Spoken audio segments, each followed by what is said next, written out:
오늘도 말라기서 3장에 기록된 이 말씀을 통해서 하나님께서 주시는 은혜를 우리가 함께 나누기를 원합니다.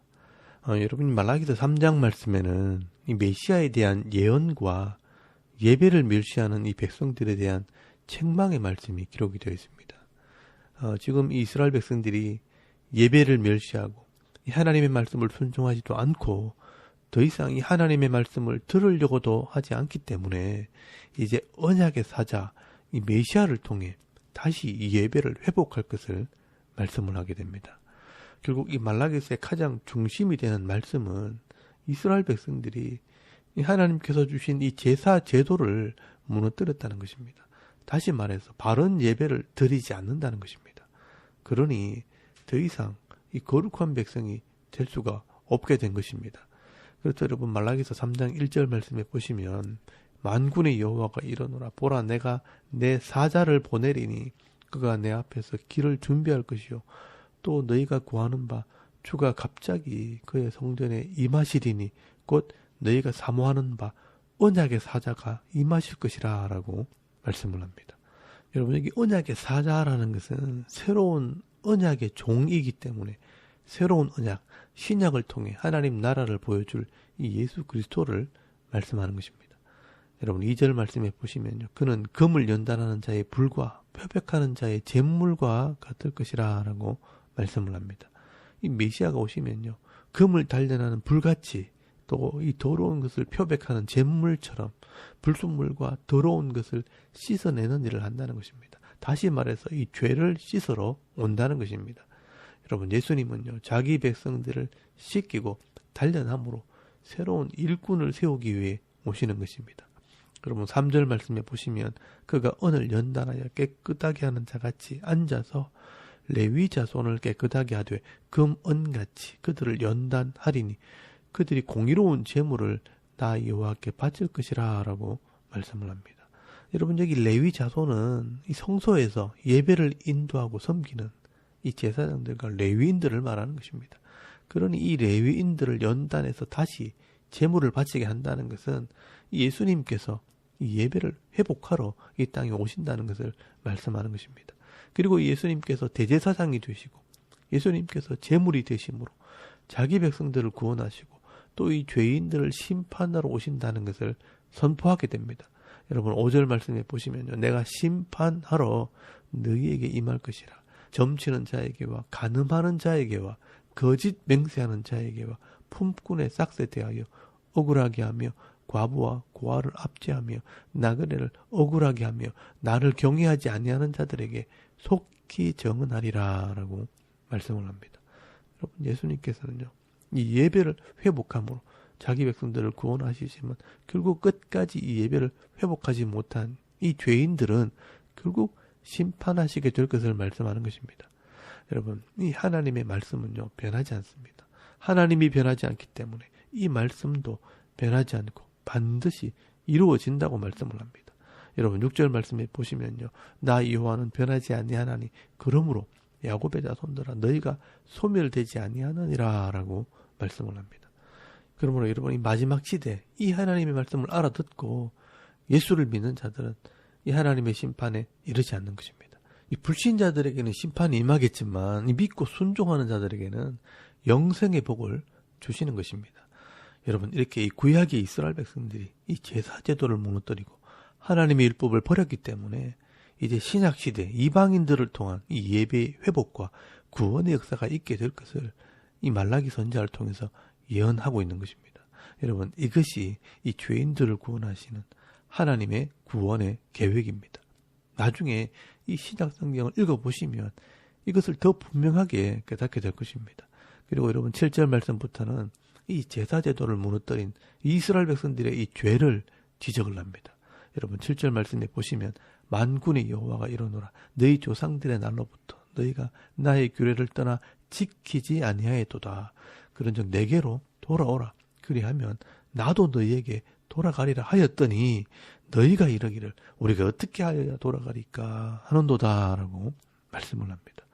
여러분, 이 말은 하나님의 말씀을 그렇게 가르쳐주고 예배를 통해 회복하라고 말해도 우리가 뭘 잘못했다고 자꾸 돌아오라고 하느냐고, 또 어떻게 돌아가라는 말입니까 하면서 그 당시 이스라엘 백성들이 하나님께 따졌다는 겁니다. 그래서 하나님께서 너희들이 이 제사 제도를 무너뜨리고 이 백성들이 예배에 나오지 못하도록 레위인들을 흩어져 버린 것이라고 책망을 하는 것입니다. 여러분 8절 말씀에 보시면요, 사람이 어찌 하나님의 것을 도둑질하겠느냐, 그러나 너희는 나의 것을 도둑질하고도 말하기를 우리가 어떻게 주의 것을 도둑질하였나이까 하는도다. 이는 곧 11조와 봉헌물이라 라고 말씀을 합니다. 여러분 당시 이 제사장들이 이 백성들이 바치는 제물과 이 11조를 유용을 하고 자기 배를 채우게 될 때 이 레위인들이 살 길을 찾아 흩어져 버렸고요. 또 이 백성들은 제사장들이 타락을 하니까 11조를 바치지 않고 자기 것인 양 그냥 써버린 것입니다. 그러니까 이 레위인들이 성전에서 봉사를 하지 못하고 흩어지게 될 때 이 성소를 섬길 사람들이 없으니 바른 예배가 드려지지 않고 이 백성들은 자기 죄를 고백하고 회개하는 사람들이 없으니 하나님께서 복을 주고 싶어도 주실 수가 없는 것입니다. 그러니 이 백성들은 점점 타락하고 세상 사람들처럼 점점 악해지고 힘있고 돈 있는 사람들은 또 욕심을 부리기 때문에 힘 있는 자들만 잘 사는 세상이 되어버린 것입니다. 그래서 여러분 9절 말씀에 보시면 너희 곧 온 나라가 나의 것을 도둑질하였으므로 너희가 저주를 받았느니라 라고 말씀을 합니다. 여러분이 온 나라가 총체적으로 위기에 봉착한 것입니다. 그래서 하나님께서는 너희가 복을 받기 원한다면 먼저 이 예배를 회복해야 된다.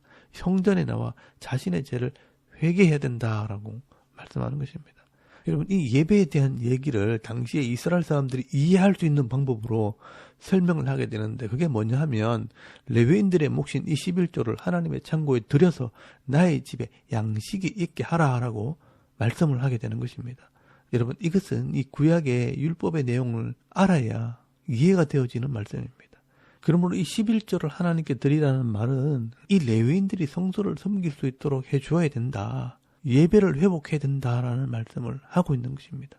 여러분 신명기 12장 17절에서 19절까지 말씀해 보시면 너는 곡식과 포도주와 기름의 11조와 네 소와 양의 처음 난 것과 네 서원을 갚는 예물과 네 낙한 예물과 네 소의 거제물은 네 각 성에서 먹지 말고 오직 네 하나님 여호와께서 택하실 곳에서 네 하나님 여호와 앞에서 너는 네 자녀와 노비와 성중에 거주하는 레위인과 함께 그것을 먹고 또 네 손으로 수고한 모든 일로 말미암아 네 하나님 여호와 앞에 즐거워하되 너는 삶과 네 땅에 거주하는 동안에 레위인을 저버리지 말지니라 라고 말씀을 하고 있습니다.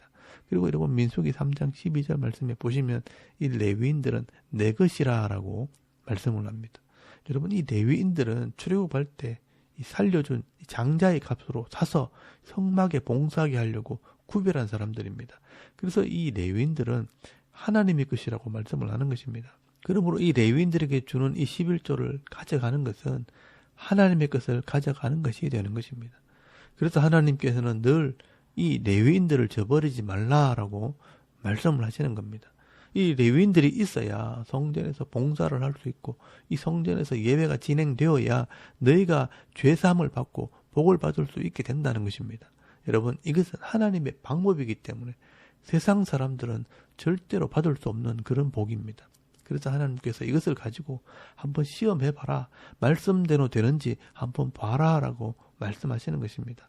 여러분 10절 말씀에 보시면요. 내가 하늘 문을 열고 너희에게 복을 쌓을 곳이 없도록 붙지 아니하나 보라.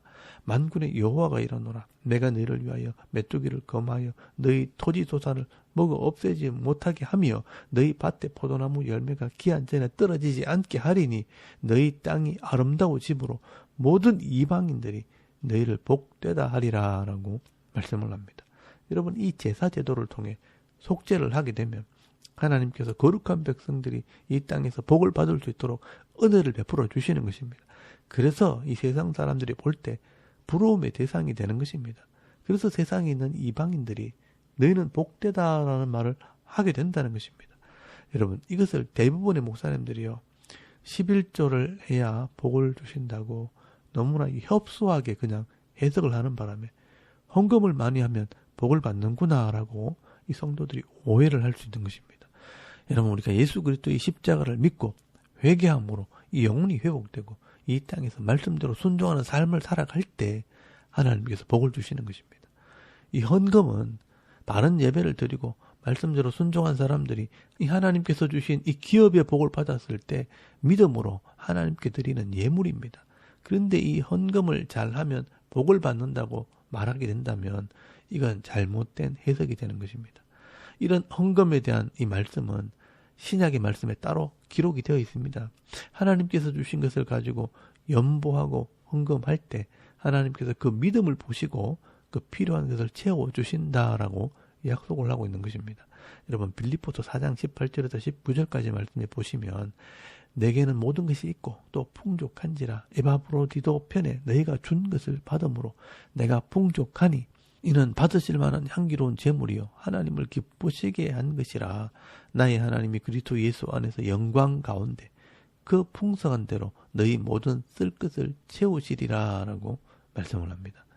당시에 이 사도 바울이 로마 감옥에 갇혀 있었을 때 이 빌립보 교회 성도들이요 믿음으로 헌금을 한 것입니다. 여러분 이것은 교회에 바친 것도 아닙니다. 하나님 나라를 위해 주의 일꾼을 위해 헌금을 한 것입니다. 그런데 이 바울은 이것을 하나님께서 받으실 만한 향기로운 제물이 되고 하나님을 기쁘시게 한 것이라 라고 말씀을 하고 있고요. 또 너희 모든 쓸 것을 하나님이 채워주신다라고 말씀을 하고 있습니다. 여러분 이게 바로 예배와 헌금의 원리입니다. 이 말라기를 가지고 헌금을 강조하는 것은 이 성경을 많이 오해한 것이라고 할 수 있습니다. 아주 잘못됐다고 할 수는 없지만 하나님께서 원래 의도하셨던 이 예배의 중요성과는 거리가 좀 먼 것입니다. 여러분 이 부분을 잘 보시고 이해를 하셔야 합니다. 하나님께서는 바른 예배를 드리지 않고 악을 행하면서도 회개하지 않는 이 이스라엘 백성들에게 바른 예배를 드려야 내가 복을 줄 수 있다라고 경고를 하고 있는 것입니다. 그런데 이 당시 이스라엘 백성들은 이런 하나님의 말씀을 듣고도 눈 하나 깜짝하지 않았습니다. 이 말씀을 듣지 않았습니다. 그래서 13절 말씀에 보시면요. 여호와가 이르노라 너희가 완악한 말로 나를 대적하고도 이르기를 우리가 무슨 말로 주를 대적하였나이까 하는도다 라고 말씀을 합니다. 이스라엘 백성들이요.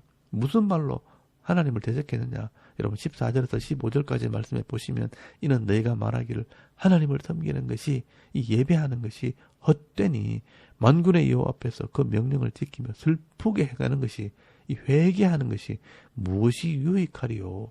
지금 우리는 교만한 자가 복되다 하며 악을 행하는 자가 번성하며 하나님을 시험하는 자가 화를 면한다 하노라 함이니라 라고 말씀을 합니다. 여러분 이 예배를 드리는 것도 헛되고 이 죄를 회개하는 것도 소용없더라 하면서 교만하고 악을 행하는 자가 더 잘 되더라. 하나님을 욕해도 잘 살더라 하면서 하나님을 대적했다는 것입니다. 여러분 왜 이스라엘 백성들이 예배를 드리지 않느냐. 조급한 마음 때문입니다. 예배를 드리고 회개해도 큰 변화가 없다고 생각을 한 것입니다. 그래서 하나님의 은혜와 복을 기다리지 못하고 조급한 마음에 세상적인 방법으로 악을 행함으로 더 많이 가지고 더 높이 올라가서 잘 사는 것이 복이라고 생각을 한 것입니다. 이 세상의 방법이 더 빠르고 더 좋게 보였다는 것입니다. 그러나 여러분 그때 이 하나님을 경외하는 사람들이 말을 합니다. 여러분 16절 말씀에 잘 보시면 여호와를 경외하는 자와 그 이름을 존중히 여기는 자를 위하여 여호와 앞에 있는 기념책에 기록하셨느니라 라고 말씀을 합니다. 여러분 하나님께서 이 자기 백성들을 반드시 기억을 하시고요. 또 그 이름을 다 기록해 넣으셨습니다. 그리고 마지막 때 이 복을 주실 것이라고 말씀을 합니다. 여러분 우리 믿음이라는 것은 이런 인내와 소망이 있어야 그 열매가 맺혀지는 것입니다. 우리의 믿음은 이런 인내와 소망으로 확인이 되어지는 것입니다. 그런데 이스라엘 백성들은요. 마음이 조급해져서 인내하지를 못한 것입니다. 결국 인내하지 못한 것이 믿음이 없다는 말과 같은 것입니다. 그래서 하나님께서 경고를 하십니다. 내가 정한 날에 마지막 심판 날에 나를 경외하는 자들과 나의 이름을 존중히 여기는 자들을 특별한 소유로 삼으시고 아들을 아낌과 같이 아끼리라 라고 말씀을 합니다. 그리고 반드시 이런 의인과 악인을 분별하고 하나님을 섬기는 자와 섬기지 않는 자를 분별하리라 라고 말씀을 하고 있습니다. 여러분 이렇게 하나님께서는요. 이 땅에서 하나님 말씀을 믿고 인내하면서 끝까지 가는 그런 사람들을 의인이라, 하나님을 섬기는 자라, 그들을 내가 반드시 분별한다라고 말씀을 합니다. 그래서 여러분, 예수님께서도 이 천국의 비유 중에 이 종말의 비유를 하실 때 알곡과 가라지로 또 양과 염소로 반드시 나누고 주게 될 것을 비유로 말씀하시게 됩니다. 여러분, 하나님께서는 오늘도 이 하나님 말씀을 무시하고 눈에 보이는 사람들의 이 비유를 맞추면서 이 사람들끼리 모여서 적당히 하자 그러면서 예배도 드리지 않고 회개도 하지 않고 재밌으면 된다고 하면서 사람들의 모임으로 이 교회가 모여진다면 하나님께서 반드시 이것을 가려내십니다. 의인과 악인을 가리고요, 하나님을 섬기는 자와 섬기지 않는 자를 반드시 가려내십니다. 그러므로 여러분, 오늘도 우리가 인내와 소망을 가져야 합니다. 여러분, 이 말라기서는 잘못 알려지고 많이 오해되어져 있는 책 중에 하나입니다. 오늘도 이 말라기서 말씀의 이 중요성을 다시 한번 깨달으시고요, 또 하나님의 마음을 깨달아서 하나님을 경외하고 예배하는 삶, 날마다 회개하는 삶을 살아갈 때 하나님께서 싸울 것이 없도록 복을 준비해 놓으셨다고 말씀하셨는데, 이 복을 다 받아 누리며 기쁨과 이 감사의 삶을 살아가는 저와 여러분은 이런 영적인 삶의 모습이 되실 수 있기를 주의 이름으로 축원합니다. 아멘. 우리 잠깐 기도드리겠습니다. 오늘도 이 하나님의 마음을 깨달아서 이 하나님의 이름을 존중히 여기며 예배의 삶을 살고 하나님을 기쁘시게 하는 그런 성도가 되게 하옵소서. 또 섬기는 교회와 이 성도들이 바른 신앙생활을 하도록 또 여러분의 가정과 자녀들을 위해서 또 개인의 기도 제목을 따라 기도하고 오늘 하루 삶을 또 시작할 수 있길 바랍니다. 다 같이 우리 하나님께 한번 기도드리겠습니다. 살아계신 하나님, 은혜를 참 감사합니다. 오늘도 이 아침에 우리가 하나님을 예배하게 하시고